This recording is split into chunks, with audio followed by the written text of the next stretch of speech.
Well, please welcome Commissioner Nikki Fried, Democratic candidate for governor. Thank you for joining us. Oh, thanks for having me. In the race, you have repeatedly said that your primary rival, Charlie Crist, is a nice guy, but that Florida needs a fighter. How do you know for sure, though, the voters don't want a nice guy and they're tired of all the fighting and the scorched earth politics in which we live? Well, of course, Americans and Floridians across the country are tired of the divisiveness. But the issues that we're dealing with today are so fundamental to who we are as a country, who we are as patriots, fighting for democracy, fighting for freedom, and the things between voting rights, between abortion rights, affordability of our state, that the Democrats are looking for somebody to stand up, knowing that we're against a guy who has bullied everybody, has been divisive, has had retribution on anybody who crosses his path. And in order to be able to take on a character of this nature, you're going to have somebody who has not only been in the trenches, taking him on day in and day out since I was elected as Commissioner of Agriculture, but somebody who's going to stand up for what we believe in. And that's going to be me in this primary. Representative Crist specifically said he would support you in the debate if you win the nomination. You did not specifically say you would support him. Yes or no, would you? Of course. You know, I think I said it very clearly that I will do everything in my power to make sure that a Democrat wins that governor's office. You made financial contributions to Attorney General Ashley Moody when she ran and ultimately won, also to a lawmaker who has since become the Commissioner of Education, Mr. Diaz. Both of them are leading the culture wars now in Florida. In hindsight, knowing what you know, do you regret making those contributions? You know, first of all, when in 2018, I campaigned for Sean. During the general election, I was out there stumping for him every single day. I have known A.G. Moody since our time at the University of Florida. I have been severely disappointed with every action that she has had as our Attorney General. She made a promise to the people of our state that she was not going to politicize the Attorney General's race. And unfortunately, that is exactly what she has done. Do I regret? Absolutely, because at the end of the day, she failed the people of our state. And when it comes to Manny, I was, as everybody knows, I used to represent the Broward School Board, and fighting for public education was a main priority. And at the time, he had been the chair of the Education Committee, and it was important for my client that I develop a relationship with those that are making policy decisions, and that's what we did. He has taken such an aggressive turn right that he's become so extremist. I don't know this person who is running our Department of Education, and I can tell you day one of a Governor Fried administration, that will be his last day in office. You're suing the Biden administration for prohibiting nearly all medical marijuana users in Florida from purchasing guns. Does the federal government, though, not have a right to prohibit firearm sales to people who violate federal law? Oh, without a doubt. I have not said that is the issue. I campaigned in 2018 on making sure that we are protecting our medical marijuana patients. This is something that is in our Constitution, that 72% of Floridians voted to have access to medical marijuana. What the federal government has done is they've put an additional requirement that on their form to purchase a new firearm, that they have excluded those that have medical marijuana cards or even states that have legalization. And what this lawsuit will do would actually make things more safe. Because what's happening is that patients that are in medical marijuana that want access for their own personal safety to firearms are going potentially into the illegal marketplace and not getting that background check. And the same thing that if somebody has a firearm and wants a medical marijuana, they're going into the illegal market on that front. Why sue the Biden administration, though, instead of working in a collaborative nature to try to get some movement without taking the president and his team to court? Well, first of all, this is something that we have been working on for 3.5 years. The reality is that we had it drafted and ready to go in 2019, beginning part of 2020. But of course, the pandemic hit, and that was a priority, is to making sure that our nation and our state were going through the right protocols to make sure we were safe.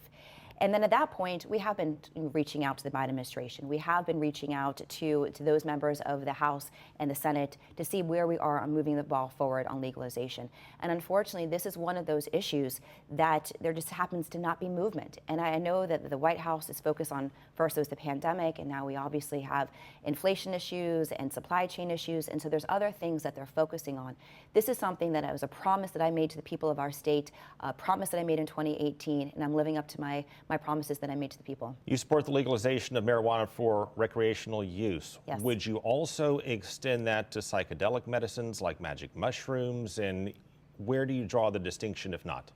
Well, there is a distinction. Right now, we are moving forth on the cannabis legalization aspect. I have been talking to a lot of doctors across the state and across the country who are starting to use these types of different types of medicines to look at mental health aspects.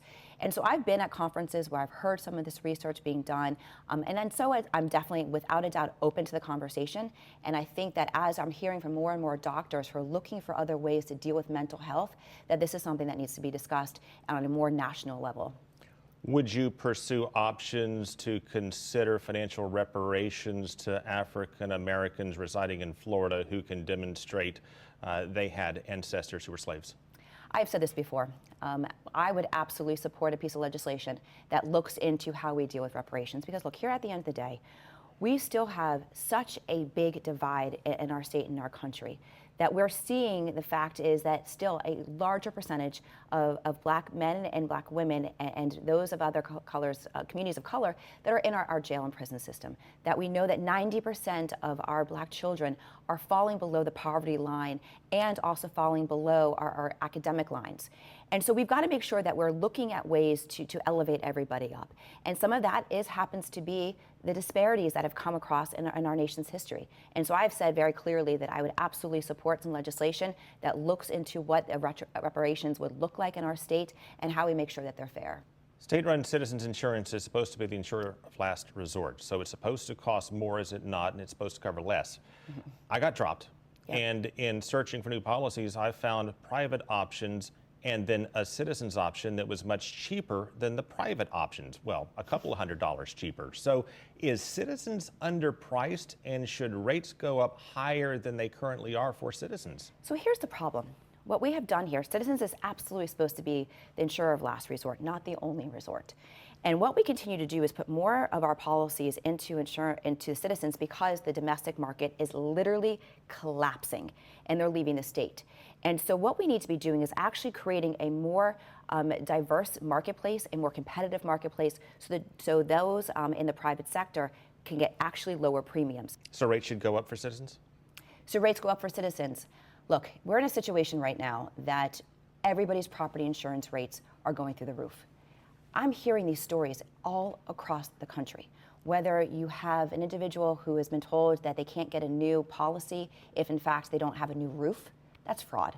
We're seeing the fact that so many of our domestic insurers are going out of business and going insolvent, forcing more into Citizens. At a time when we are seeing inflationary rates across the entire country and here in the state of Florida, which is higher than the national average, we should not be putting additional burden on anybody. Because the Republican Party have not fixed the domestic market, it is forcing more people into Citizens. Those rates should not increase, because we don't want to hurt our people in our state because of the failures from Republican leadership to actually deal with the domestic market. Not all, but much of the home insurance crisis is being driven by roofing fraud. Correct. Where is additional oversight? Of all the proposals in the legislature, I did not see that. What more could or would you do as governor to crack down on the bad actors? And that's a form of deceptive trade practice. Of course when it you're is. Convincing homeowners they need a new roof when they really don't because of storm damage. What have you done as Commissioner of Agriculture to crack down on it? And what more can be done as governor? I've been asking our current Commissioner of Insurance these same questions every time he goes to the cabinet meeting. And I've asked those tough questions, and there hasn't been answers that are going to justify not taking decisive actions. That we need is something else that I'm talking about even as governor, is a couple of things. One, we need to have a full-on task force, not thrown together on the wall during a legislative session watching special interest versus special interest, but third-party actuarials that sit down at a table and say, what has been the problem? What type of statutes need to be put into place? Making sure that the Commissioner of Insurance actually has the power to go after the fraud that's happening inside of these insurance companies. The other thing is to also create, we already have a consumer advocate, but more power inside of that office, so that you have somebody that you actually can call and start reporting all of these and show decisive actions to go after these insurance companies that are mandating new roofs. I mean, my mom called me a couple months ago. She's like, Nikki, somebody came to my house telling me that there was a hailstorm like 3 years ago and I need a new roof. I said, Mom, that's fraud. Call this hotline and report it. But if you don't know and don't understand, you just assume that this is what has to happen. And if you're getting close to a hurricane season, you feel that that's your only choice So a Governor Fried administration tackles these issues, understanding what is happening both from the fraud, by some of the litigiousness that is happening on the other side of it too, but also making sure that we're changing statutes, empowering the consumer advocate inside of the Office of Insurance Regulation, and making sure that we're holding everybody, the bad actors, accountable. Commissioner Fried, thank you for your time. Thank you for having me.